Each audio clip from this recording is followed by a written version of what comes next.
Hello guys, আশা করছি আপনারা সবাই ভালো আছেন। তো আজকে আরও একটি ভিডিও নিয়ে আসলাম। তো আজকের ভিডিওতে আমি আপনাদের দেখাবো কীভাবে 4-1-2-1-2 ফরমেশনে প্লেয়ার সেট আপ করবেন। তো এই ফরমেশনে প্লেয়ার সেট আপের আগে আপনাদেরকে বলে দিচ্ছি, আমাদের চ্যানেলটিতে নতুন হয়ে থাকলে সাবস্ক্রাইব করে দিবেন এবং পাশে থাকা বেল আইকনটি অন করে দিবেন এবং এই ভিডিওটি ভালো লাগলে লাইক, শেয়ার এবং কমেন্ট করে দিবেন। তো এই ভিডিওটার শুরুতেই আমরা দেখাবো গোলকিপারে কাদের রাখবেন। গোলকিপারে আপনারা কোর্তো এবং এলিসনকে রাখতে পারেন। এরপর দেখব লেফট ব্যাকে আপনারা কাদের রাখতে পারেন। লেফট ব্যাকে আপনারা ক্যান্সেলো এবং হার্নান্দেজকে রাখতে পারেন, এরা অনেক ভালো পারফরমেন্স দিবে। এরপর সিবিতে আপনারা বাম সাইডে রাখবেন ভ্যান ডাইক এবং রুদিগার এবং ডাইন সাইডে রাখবেন মিলিতাও এবং ডিয়াস, এদের দুজনের মধ্যে একজনকে।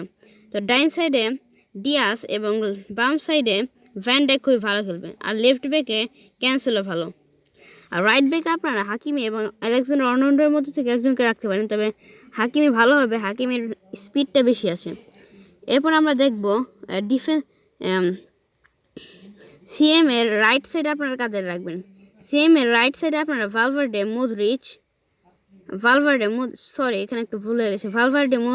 আর চালাহালুগনুকে রাখবেন এবং লেফট সাইডে টনি ক্রুস, গুন্দোগান এবং বেলিংহামকে রাখবেন, তাহলে অনেক ভালো পারফরমেন্স পাবেন।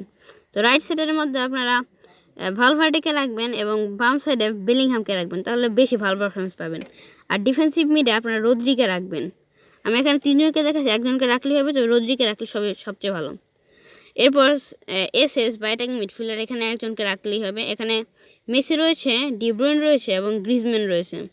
এখানে ডি ব্রুইন বা মেসি এদের মধ্যে থেকে একজনকে রাখলে ভালো হয়, তবে গ্রিজম্যানকেও রাখতে পারেন, সমস্যা নেই। এরপর আমরা দেখাবো সিএফ এর রাইট সাইডে কাদেরকে রাখতে পারেন। সিএফ এর রাইট সাইডে আপনারা আর্লিং হালান্ড, কেইন এবং লেভানডস্কির মধ্যে থেকে যে কোনো একজনকে রাখবেন, সবচেয়ে ভালো হয় হালান্ডকে রাখলে, হালান্ডের শুট অনেক বেশি আসে। এরপর আমরা দেখব সিএফ এর লেফট সাইডে আমরা কাদেরকে রাখবো। লেফট সাইডের জন্য রয়েছে এমবাপ্পে, মার্টিনেজ এবং রোনালদো, এদের মধ্যে থেকে সবচেয়ে ভালো হবে এমবাপ্পে, এরপর মার্টিনেজ, রোনালদোকে রাখতেও পারেন, সমস্যা নেই। তো এই ছিল আজকের ভিডিও। ভালো লাগলে ভিডিওটি লাইক, শেয়ার এবং কমেন্ট করে দিবেন এবং পাশে আমাদের চ্যানেলটিকে সাবস্ক্রাইব করবেন এবং পাশে থাকা বেল আইকনটি অন করে দিবেন। পরের ভিডিও পেতে সাবস্ক্রাইব করুন। আজকের মতো এই পর্যন্তই। আসসালামু আলাইকুম।